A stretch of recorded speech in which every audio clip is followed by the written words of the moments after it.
오늘 말씀은 이제 열왕기상 말씀 들어가겠습니다. 열왕기상 17장. 자, 오늘 말씀 제목이 오늘 24절에 있습니다. 이제야 아노라 그랬죠. 그래서 오늘 말씀 제목을 한번 따라하겠습니다. 이제야 알았습니다. 한 번 더. 이제야 알았습니다. 예, 이와 같은 제목으로 하나님 말씀 함께 은혜를 나누겠습니다. 우리가 믿는 신앙의 뿌리는 아시는 것처럼 예수 그리스도의 십자가와 부활입니다. 사람의 눈으로 보면 예수 그리스도가 달린 그 십자가를 바라볼 때 거기에 뭐가 있습니까? 그건 패배고 절망이고 죽음밖에 없습니다. 예수님의 제자들 입장에서 예수가 달린 그 십자가를 바라볼 때 거기에 뭐 어떤 희망이 있겠습니까? 아무것도 없어요. 그 자리에 하나님 안 계시고 하나님 도우시는 손길도 보이지 않고 거기에는 하나님 외면하신만 있고 하나님의 침묵하신만이 있습니다. 그 십자가를 바라보면 인간적으로 볼 때는 완전한 패배고 절망이고 소망의 종결입니다. 끝입니다. 근데 보세요. 얼마 후에 부활이라는 사건이 있었어요. 근데 다시 말하면 그 부활이라고 하는 사건을 통해서 이 제자들이 십자가를 다시 보니까 그 십자가가 다시 보이는 거예요.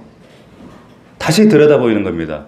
이전에는 완전한 패배, 절망이었던 그 십자가 시간이 사실은 하나님이 우리와 함께 하셨던 시간이었구나. 완전한 승리의 시간이었구나. 완전한 패배나 절망이 아니라 완전한 승리를 주시기 위한 시간이었고 하나님의 외면과 침묵의 시간으로 느껴졌던 그 시간이 오히려 하나님이 나와 함께 하시고 그리고 나와 함께 우시면서 아파하셨던 시간이었구나라는 사실을 부활을 통해서 십자가를 보니까 그렇다라는 거예요. 자, 우리에게, 저와 여러분에게도 똑같은 이런 현실의 십자가가 옵니다. 있습니다. 실패와 절망, 막막함과 정말 하나님이 없는 것 같은, 안 계신 것 같은, 침묵하시는 것 같고 외면하시는 것 같은, 더 이상 하나님 손이 느껴지지 않고 하나님이 더 이상 날 돕지 않기로 막 작정한 것 같은 그런 십자가의 절망적인 우리의 삶의 현실을 만나게 될 때 분명히 여러분들 안에 우리 안에 의심과 불안이 두려움이 찾아올 거예요. 그럼에도 불구하고 하나님이 안 계신 것 같은 그러한 순간에도 우리가 확실히 기억해야 될 것은 하나님이 여전히 우리와 함께 하시고 우리 옆에서 함께 울고 계시다는 사실. 근데 어느 순간인가 그 사실을 우리가 번뜩이면서 깨닫게 되는 그 순간 그렇게 세우시는 하나님을 우리가 발견하게 된다는 거예요. 자, 십자가 부활을 우리의 마음에 담는다는 것은 이런 의미가 있어요. 여러분, 우리가 십자가는 오늘의 우리가 현실에 경험해야 되는, 맞닥뜨려야 될 우리의 고난인데 부활은 뭡니까? 내일, 앞으로 우리가 경험해야 될 하나님 나라의 영광이란 말이에요. 그런데 보세요. 그 고난이 오늘의 현실의 그 과정이라면 지금 영광은 최종 목적이에요. 최종 목적이라면 생각해 보세요. 최종 목적만 달성되면 되는 거 아니에요? 최종 목적인 그 부활의 영광만 달성되면 되는 거잖아요. 근데 굳이 하나님이 그 최종 목적 달성을 위해서 굳이 고난이라는 프로세스를 통해서 과정을 통해서 왜 굳이 그렇게 안 하셔도 되는 분이잖아요. 하실 수 있는 분이잖아요. 다른 방법을 통해서도 얼마든지 그 영광을 얻게 하실 수 있잖아요. 그런데 그렇게 하실 수 있는 하나님이 마치 그렇게 할 수 없는, 그거 외에는 답이 없는 것처럼 고난을 통해서만 그 영광에 도달할 수 있도록 하셨다는 거예요. 무슨 뜻일까요, 이게? 그 영광만 최종 목적이 아니라 고난도 목적이라는 거예요. 여러분, 이걸 잘 이해하셔야 돼요. 고난도 목적이구나라는 걸 아셔야 됩니다. 그래서 여기에 대해서 그 마틴 루터라고 하는 종교개혁자가 굉장히 아주 역설적인 설명을 했는데 뭐라고 했냐면 십자가에 달리신 영광의 하나님, 이런 얘기를 했어요. 십자가에 달리신 영광의 하나님. 아니, 이 고난의 목적에 대해 설명하는데 십자가에 달리신 영광의 하나님, 어떻게 십자가에 달린 그 처참한 십자가에 달린 신이 그게 어떻게 영광이 될 수가 있어요? 이건 패배지, 수치지, 부끄러움이지. 예. 그런 신을 어떻게 믿겠어요? 근데 루터가 이 고난이 우리에게 어떻게 목적이 될 수 있는가라고 설명할 때 이렇게 설명하는 거예요. 인간이라고 하는 것은, 인간이란 존재는 고난을 통해서만 자기가 누군지를 알게 된다는 거예요. 여러분 동의하십니까? 고난을 통해서만 내가 누군지를 알아요. 처음에는 내 뜻대로 뭐든지 잘 되고 뭐 술술 풀리는 것 같고 그러면요, 인간은 금세 어떻게 합니까? 오만해져서 멋 모르고 까부는 게 인간이에요. 그거 우리 눈에 보잖아요. 너무 쉽게 그게 드러나요. 훤하게 드러납니다. 자, 루터가 이때 깨달은 거야. 사람이라는 존재는 고난을 통해서만 내가 누군지를 알게 되고 겸손해지고요. 내가 누군지를 알게 되는 그 자리에서, 그 현장에서 비로소 고난 한가운데로 오신 예수 그리스도를 제대로 만날 수 있게 된다는 거예요. 그래서 사람이 겸손해져요. 자, 두렵고 떨리는 고난을 우리가 통과하는 동안에 여러분 예수 그리스도와 여러분 사이에, 우리 사이에 아주 경탄할 만한 거래가 이루어집니다. 어떤 거래가 이루어질까요? 어떤 거래가 이루어진지 아세요? 나의 죄와 나의 사망을 그분이 가져가시고 그분의 생명과 구원이 내게로 오가는 엄청난 거래가 이루어집니다. 이 말뜻을 이해하시는 분들이 있어요. 신비거든요.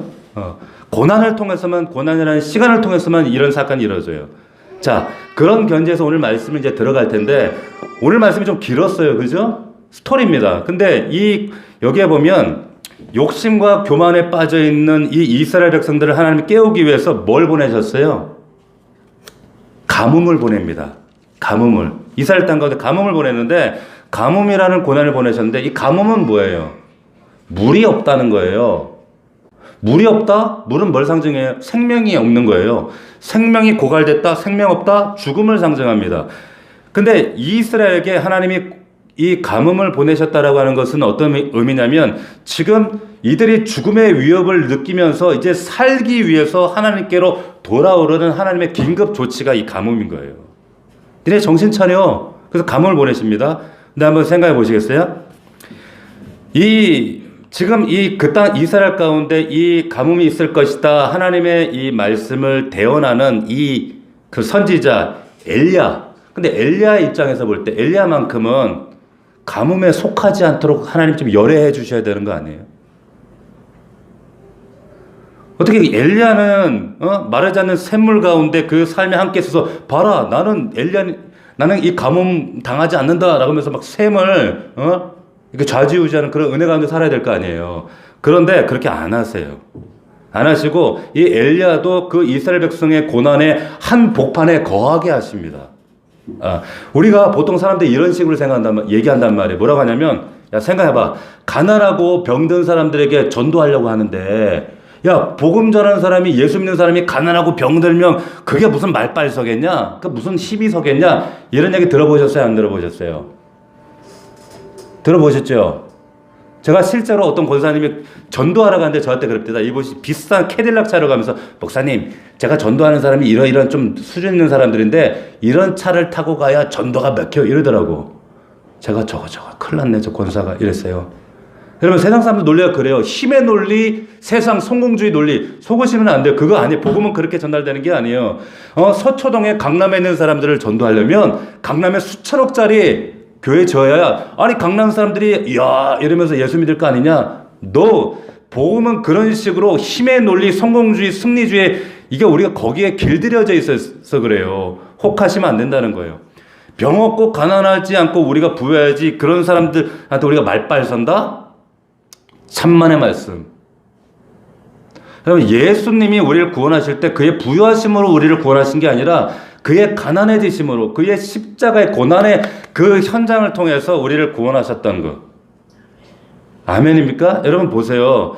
예수님을 통해서 우리가 구원받는 것은 궁극적으로 그분이 부활하셔서 우리에게 생명을 주신 거지만, 그보다 훨씬 먼저 그 고난의 자리에서, 고난의 한가운데 함께 계셨다는 그 사실을 깨달으면 깨달을수록 은혜는 고난의 자리에서 더 확증되어진다는 사실, 여러분 믿을 수 있기를 축복합니다. 그걸 놓치면 안 돼요. 간혹 성공주의에 매몰된 교회들이 이런 엉뚱한 비성경적인 얘기로 주장하는 거예요. 자, 하나님께서 엘리야에게 마르지 않는 샘물을 주신 대신 이스라엘 백성들 고난 한가운데 몰아넣으십니다. 머물게 하세요. 자, 엘리야가 어디로 가는가 말씀 보니까 이제 그릿 시냇가로 간단 말이에요. 그릿 시냇가. 여러분들 시냇가 그러니까 목가적이고 낭만적이야. 이렇게 햇볕은 쨍쨍 시냇물 졸졸 흐르는데 모래는 반짝하는데, 또 얘기해 보니까 까마귀 떼가 고기와 떡을 배달의 민족을 시켜서 벌써 배달의 민족으로 배달을 해서 먹이시고 와 우리 하나님 멋지다. 천만의 말씀 이렇게 생각하면 안 돼요. 그런 이야기가 아니라 이건 뭐예요? 보세요. 여러분들이 그 자리에 까마귀가 여러분들에게 배달한 먹을 거 고기와 떡을 준다? 낭만적이에요 이게? 저 같으면 안 먹어.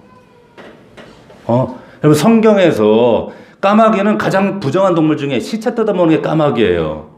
아세요? 레위기에도 까마귀는 이거는 부정한 동물이란 말이에요. 근데 그 까마귀가 그 고기와 떡을 배달할 때 입에 타액이 다 묻었을 거예요. 그 위생 상태 최악. 그런데 엘리야가 먹었다라고 하는 것은 어떤 의미가 있는 거예요? 배고프면 흙이라도 파먹잖아요. 그만큼 엘리야가 지금 배가 고프다는 건데 엘리야가 그런 거 가릴 겨를 없이 그걸 먹었다? 무슨 말이냐? 하나님이 그런 거 따질 겨를도 없이 목숨 엘리야가 겨 연명할 정도로만 지금 공급하셨다는 얘기예요. 아 낭만적이야 멋있어 이렇게 생각하시면 안 된다는 거예요. 자 그런데 우리는 이런 감정 들으면 와 뭐 이렇게 이상하게 넘치는 하나님의 은혜 채우시는 간증 이렇게 들으시면 안 된다는 거예요. 저는 요즘 간혹 이제 간증하실 때 하나님이 갑자기 폭발적으로 우리에게 넘치도록 줬습니다. 이런 간증하면 별로 은혜가 안 돼. 오히려 하나님이 내 삶 속에 기가 막히게 적기에 아슬아슬하게 하나님이 내 삶 가운데 채우셨습니다. 이런 얘기하면 더 신뢰가 가요. 더 은혜가 가요. 하나님은 사실 그렇게 인도하세요. 여러분 그냥 넘치게 받으면 반드시 그 넘침 때문에 망합니다. 그 넘치는 것 때문에 망해요. 하지만 하나님의 은혜로 아슬아슬하게 공급하시는 그것 때문에 사실은 그게 넘치는 은혜라는 걸 여러분 믿을 수 있길 바랍니다. 아멘. 자, 저도 우리 교회 개척하면서 지금 6년, 7년 동안 아세요? 사실 한 번도 여유 있었던 적이 없어요. 한 번도. 저 솔직히 이거 너무 싫어요. 그냥 좀 매주 선교사님 도와주세요 편지가 와요. 한 달에 한 서너 통이 옵니다. 그리고 어려운 뭐 단체 어떻게 아는지 용인에 있는데 어떻게 아는지 전라도에서 서울에서 편지가 와요. 어떻게 알았는지 와서 도와주세요. 뭐 후원해 주세요. 그런데 제가 그때마다 너무 불편하고 힘이 들어. 좀 제가 막 하나님 좀 넘치는 재정으로 막 팍팍 주고 도와주고 흘려보내고 이러면 얼마나 좋겠어요. 그런데 항상 고민해야 돼요. 막 그 소식 편지를 받을 때마다 전화 받을 때마다 항상 마음 졸이고 안타까워해야 되고 고민해야 되고 미안하고 늘 죄인 같아요. 근데 정신 똑바로 차리고 생각해보면 그런데 하나님이 또 공급하셔요. 그들에게 흘려보내게 하셔요. 하나님이 한 번도 외면하지 않으시더라고요. 아, 하나님이 항상 이런 방식으로 일하시는구나 경험하게 하시더라고요. 보세요. 드디어 엘리야가 이제 그 그리시네가의 시냇물마저도 말라버렸습니다. 까마귀가 안 찾아와 이제. 하나님하고 까마귀하고 이제 계약 관계가 끝났나? 아니면 하나님과 시냇물을 마르시게 할 능력이 보존할 능력이 없었나? 둘 다 아니란 말이에요. 그러면 하나님께서 시냇물을 보존할 능력이 없기 때문에 아니라 그래서 시냇물이 마른 게 아니라면 시냇물이 마른 것은 잘 들으세요. 시냇물이 마른 것은 하나님의 뭡니까? 허용이에요. 시냇물이 마른 것은 하나님의 허용하심이라는 것을 아셔야 돼요. 다시 말하면 엘리야가 이제 더 이상 거기 버티지 못하고 더 깊은 가뭄 한가운데로 하나님이 몰아넣으시기 위한 하나님의 산이다라고 하는 거예요. 이 정도 분별이 돼야 돼요. 적어도 성도들은.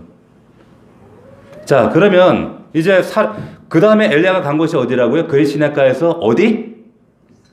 과부의 집으로 갑니다. 사르밧이라는 곳에 과부 집으로. 또 이러면 또 선지자와 사르밧 과부의 로맨스 또 이렇게 생각하시면 안 된단 말이에요. 그게 아니라 보세요. 당시에 과부다. 지독하게 가난한 집구석으로 하나님이 가뭄이라는 억압과 압박 가운데 그 죽음의 그림자가 가득한 과부의 집에 가라고 하셨다. 과부는 뭡니까? 남편 없음. 당시에 근동세계에 남편이 없다라고 하는 건 사망 선고예요. 지금처럼 뭐 여자들 요즘 뭐 솔로도 잘 사는 그땐 그런 시대가 아니었단 말이에요. 사망 선고. 근데 그 조그만 과부 집안에 3년 6개월 동안 비가 안 와서 집에 들어갔더니 지하 방바닥이 흙바닥일 거 아니에요. 정말 바짝 마른 흙바닥 3년 6개월 동안 안 왔으니까 그도 그럴 것이 저는 그게 왜 이해가 되냐면 제가 20년 전에 중앙아시아에 그 선교를 갔었거든요. 근데 갔더니 그 유로또라고 하는 유목민 집에 들어갔더니 그 더운 여름 너무 집안이 너무 덥더라고. 바닥을 대도 흙바닥일 거 아니에요.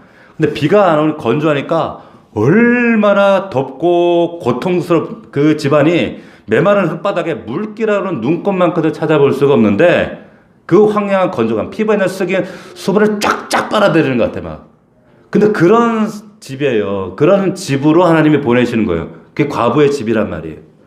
근데 그 처참하고 너무나도 비참한 모든 고통의 그 형상을 고스란히 담고 있는 그 과부의 집으로 가라.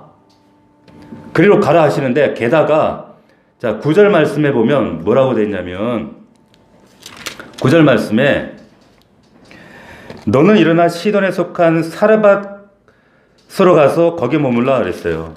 여러분 시돈이 어딘가 하면 바알이라고는 우상의 본거지가 시돈이었어요. 우상 본거지로 가라는 건 뭡니까? 하나님 편에서 보면 영적 사망 선고가 내려진 땅이에요. 죽음의 땅. 가뭄으로 코앞에 사망 선고가 코앞에 닥쳐 있는 그리고 가난한 죽음을 기다리고 있는 과부의 집. 마지막 먹을 거 먹을 거 조금 가지고 마지막 음식 붙들고 있는 과부 집에 가서 선지자가 가서 그거 내놓으라고 하라는 거예요. 그 말은 뭐냐면 그 집 가서 그 집에 마지막 남은 생명을 취해라 그 얘기예요. 이거 선지자 입장에서 얼마나 잔인한 얘기예요. 잔인한 말이에요. 가련한 과부가 아들이 그 마지막 며칠 동안 목숨을 연명해 줄 수 있는 그 마지막 음식 염치 없이 가서 그거 받아 먹어라, 뺏어 먹어라. 이렇게 요구해야 하는 자리가 얼마나 잔혹해요. 그러면 박 목사에게 한번 생각해 보세요. 박 목사에게 여러분들 우리 성도가 지금 도산했어. 망했어. 그런데 그 집에 가가지고 사정 뻔히 하는데 가서 너 지금 망한 거 아는데 먼저 그의 나라와 의를 위해서 그래도 너 남은 망했지만 집에 지금 재산 있잖아. 그 주를 위해 교회를 위해 바쳐라. 예를 들면 박 목사 어떤 사람이에요? 겁나게 욕먹을 사람이 되는 거죠. 말도 안 되는 얘기를 하는 거예요 지금. 근데 그거 아세요? 간혹 하나님이 이런 요구를 박 목사에게 하게 하실 때가 있어요. 저는 그래서 이 엘리야의 고통을 안단 말이에요. 과부에게 너 먹을 거 가져와 하는 거를. 근데 목사도 이걸 해야 된단 말이에요. 근데 마태복음 6장에 그런 말 산상수훈에 그런 얘기 하시잖아요. 너희 먹을 거 걱정하지 마. 입을 거 걱정하지 마. 그러면서 너는 먼저 그의 나라와 그의 의를 구해. 이 말씀하실 때 이 말씀을 듣고 있는 청중들 대다수가 누구였어요? 당시에 로마 식민지 아래서 정말 오늘 먹으면 내일 먹을 거를 반드시 염려해야만 하는 그 사람들이었단 말이에요. 근데 그 사람들을 향해서 그렇게 너희 먹을 거 걱정하지 마라고 말씀하시는 그분이 누구세요? 예수님이란 말이에요. 예수님이란 말이에요. 놀라운 건 보세요. 그 이야기를 이 과부가 들어요. 보세요.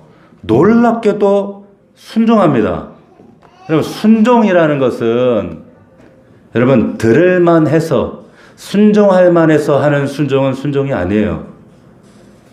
여러분 삶 가운데 왜 기적이 드문 줄 아세요? 이런 순종이 없기 때문에 그래요. 기적은 이런 순종 가운데 이런 기적이 나타납니다. 아멘? 보세요. 엘리야에게 이게 어떤 권위가 있어가지고 압도됐는지 아니면 엘리야의 말이 하도 기가 차가지고 그래 이거 먹고 떨어져라 그래가지고 순종했는지는 알 수 없지만은 결과적으로 과부 입장에서 볼 때 이런 이 순종 자기 먹고 마지막 아들하고 죽으려고 했던 이 음식을 내어주는 순종 이건 뭘 내어주는 거예요 결국에? 뭘 내어주는 겁니까? 자기 목숨 생명 내어주는 거예요. 근데 그거 아세요? 근데 이게 십자가예요. 이게 구약의 십자가입니다. 다시 말하면 죽음을 기꺼이 받아들이겠습니다. 그리고 엘리야 입장에서는 너 과부 집에 가서 너 그거 달라고 그거 취해라 받아 먹으라 하는 것은 이 엘리야 입장에서는 그게 또 십자가예요. 그 가정의 죽음에 참여라는 말씀이거든요. 예수님께서 그 십자가 지시기 전에 성만찬을 하시면서 제자들에게 받아 먹으라 그랬어요. 뭘? 이거 내 살이다. 내 피다. 받아 먹으라. 성만찬 하시잖아요. 자, 이거 받아 먹으라. 이건 무슨 말이에요? 날 먹으란 얘기예요. 무슨 의미겠습니까? 예수의 생명을 취한다는 의미입니다. 다시 말하면 예수의 죽음이 우리의 생명이 되게 하라는 말씀이에요. 예수의 생명과 우리의 죽음이 여러분 교환이 되는 거거든요. 성만찬은. 근데 이것이 똑같은 내용이 여기에 맞교환되고 있는 거예요. 이 사르밧 과부집에서. 우리가 죽게 될 죽음을 예수님이 가져가고 생명이 우리에게 오는 것처럼 생명과 죽음이 맞교환되는 시간이 바로 이 시간이다.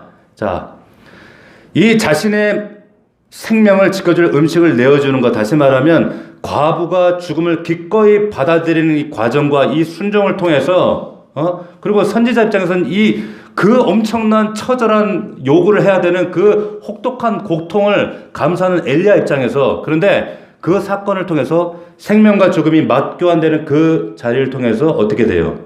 사르밧 과부 이 모자와 엘리야가 가뭄 끝날 때까지 이제 통의 가루와 기름이 마르지 않는 은혜와 기적을 체험하게 된다는 거예요. 할렐루야.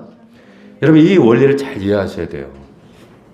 자, 그런데 해피엔딩 끝 이렇게 말씀 끝나면 이제 이게 보통 문제가 되는 게 아니에요.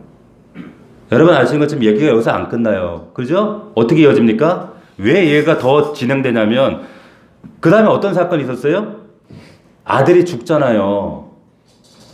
그 과부의 아들이 죽어요. 아들이 갑자기 급성질환 걸렸는데 갑자기 죽으니까 이게 기가 막힌 일 아니에요. 그런데 우리 신앙이 많은 경우에 그냥 기름이 넘쳤다, 곡식 가루가 넘쳐났다, 가뭄이 극복됐다, 끝. 앞에 간증에서 이야기가 끝나. 죽을 뻔했는데 우리 살아서 하나님이 내 피로 다 채워줬어. 가뭄을 하나님 끝내주셨어. 거기서 끝나버려요.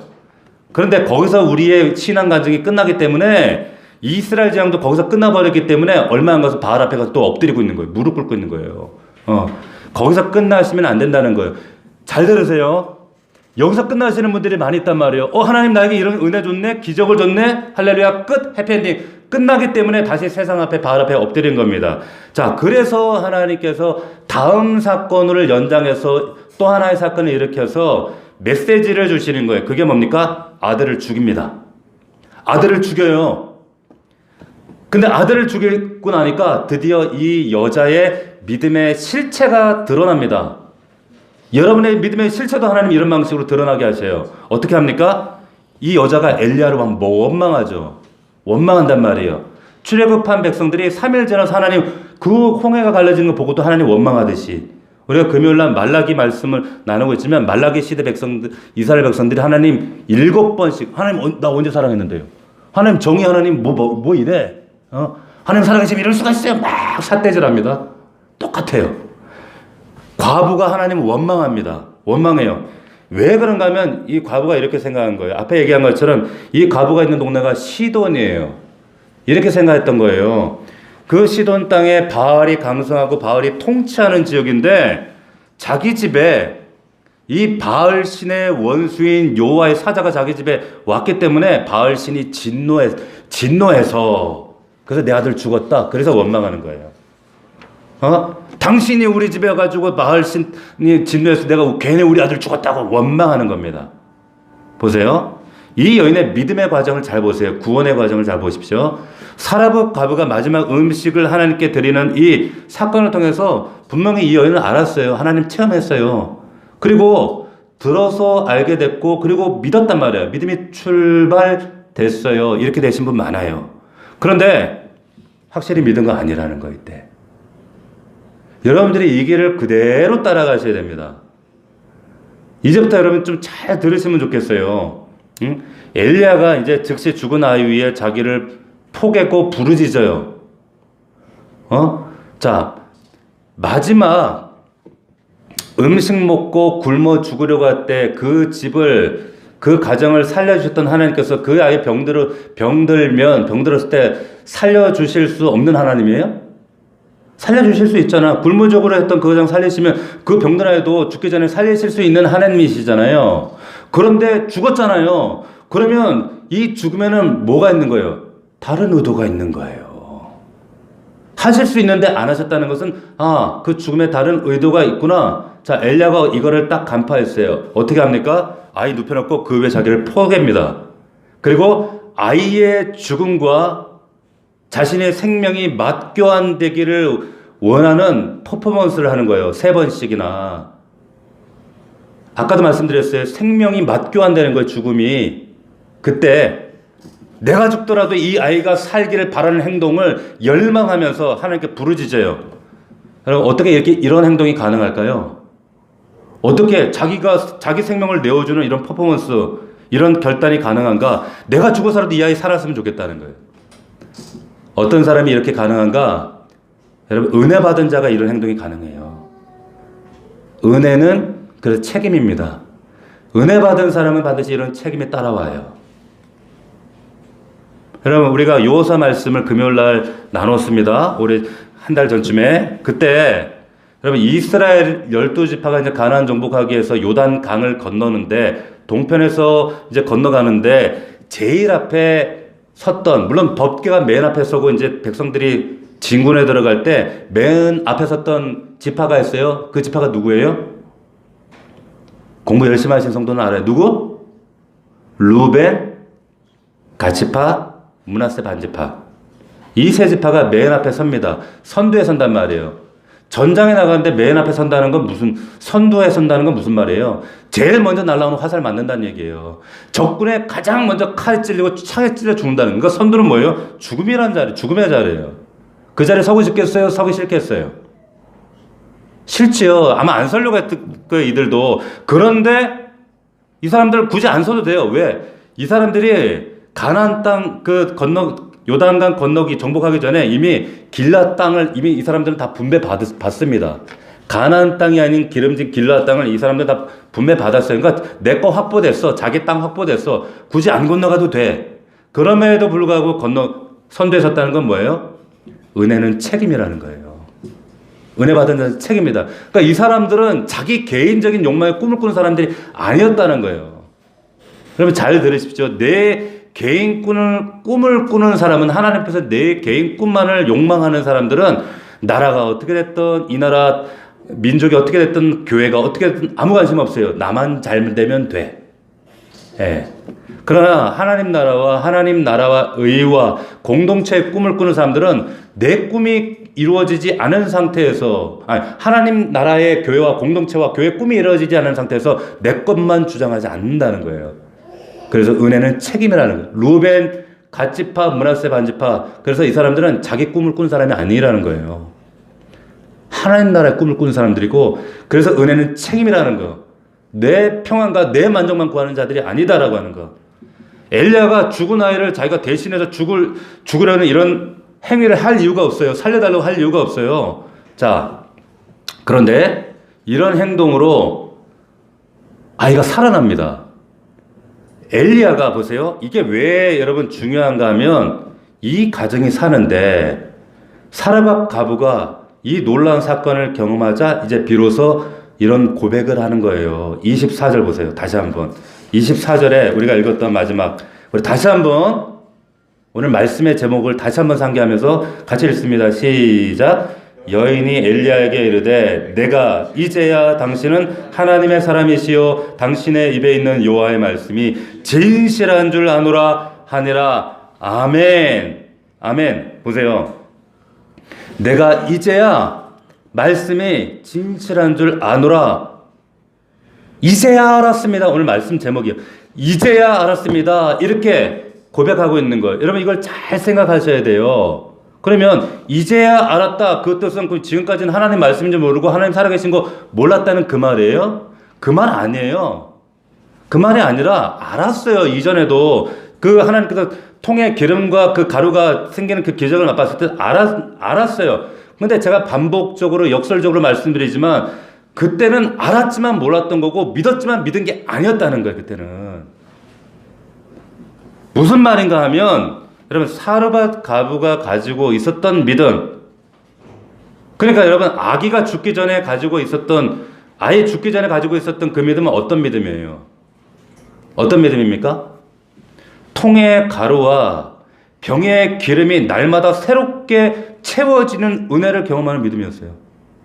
다시 말하면 내 삶에 환경에 놀라운 긍정적인 개선과 채워지는 그런 개선이 일어나는 내 삶의 문제가 해결됐기 때문에 가지게 된 믿음이란 말이에요. 그럼 반대로 보세요. 내 삶의 환경에 긍정적인 이런 개선이 있었기 때문에 생긴 믿음이라면 반대로 이런 환경과 여건이 개선되지 않으면 나쁘게 변하면 어떻게 된다는 거예요? 흔들리는 믿음이라는 얘기예요. 아시겠습니까? 조금만 이제 개선이 악화가 되고 안 되면 하나님 이 여인처럼 원망해요. 그러니까 당연한 거예요. 이 여인이 사르밧 과부가 이 엘리야 막 원망하잖아요. 너 때문에 우리 아들 죽었다고 막 이러잖아요. 그 수준의 믿음이었단 말이에요. 대부분 성도들이 여기에 멈춰버린단 말이에요. 근데 그게 아니라 그래서 이제는 사르밧 과부의 믿음이 환경이 개선되기 때문에 믿는 그 믿음이 아니라 환경이 다시 더 나빠지면 또 흔들릴 거란 말이에요. 따라서 이제야 내가 알았습니다 라고 하는 이 사르밧 과부의 고백은 뭡니까? 이 고백은 뭐예요? 상황과 현실 여건에 매달리지 않는 믿음입니다. 믿음이 되겠습니다 라고 하는 고백이에요. 삶이 흔들릴지라도 여전히 지켜지는 믿음, 불안할지라도 여전히 내 인생을 맡길 수 있는 믿음, 불안하고 두려울지라도 한 걸음 더 확고하게 내드릴 수 있는 믿음, 그 믿음이 내 존재 안으로 들어왔다라고 말하고 있는 것, 그 고백이 이제야 알았습니다 라는 고백인 거예요. 아멘이십니까? 납득이 되세요 이제? 자, 여러분 이 장면과 연상되는 장면이 있습니다. 모리아산에서 아브라함에게 그 아들을 제물로 바쳐라. 여러분 보세요. 아들에게 아브라함이 칼을 댑니다. 순종하기 위해서 아브라함이 얼마나 죽고 싶었겠어요. 힘들었겠어요. 사실은 그 상황에서 하나님 앞에 얼마나 삿대질하고 있겠어요. 이거 무슨 이런 하나님이 다 있어?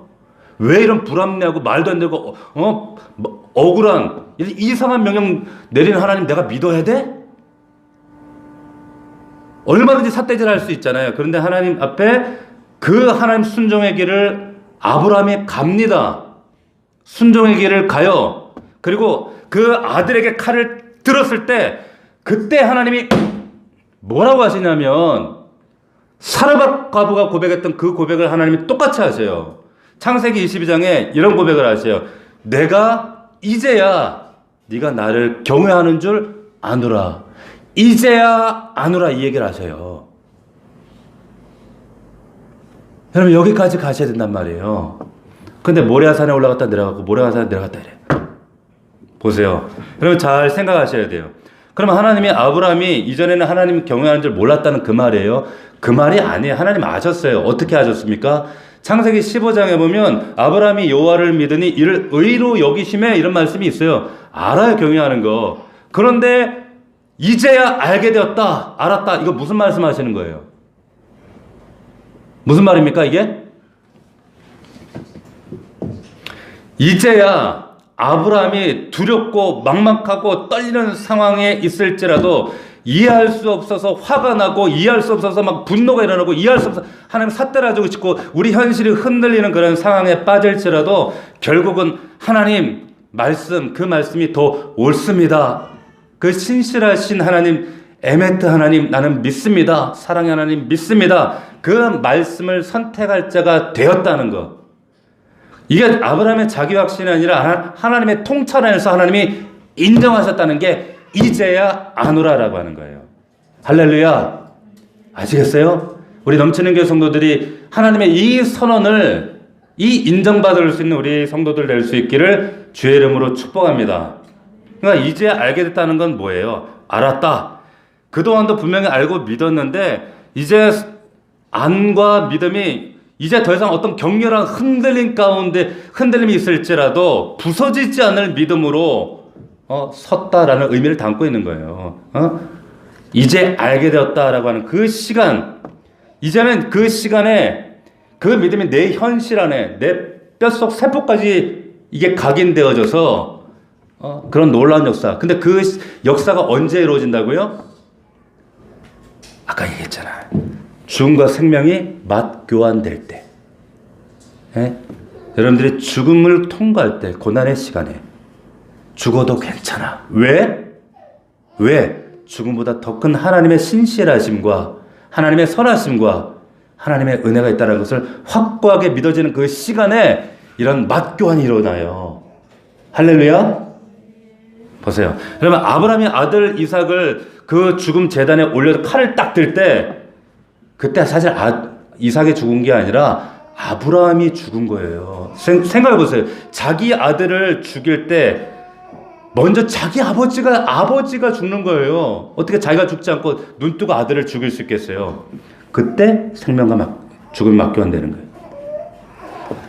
아들 하나 앞에 바치고 아들 목에 칼을 딱 들이댈 때 아브라함은 자기 자신을 죽음에 내어 드리는 그때 하나님께서 이제 알았다. 이 고백은 결국 뭡니까?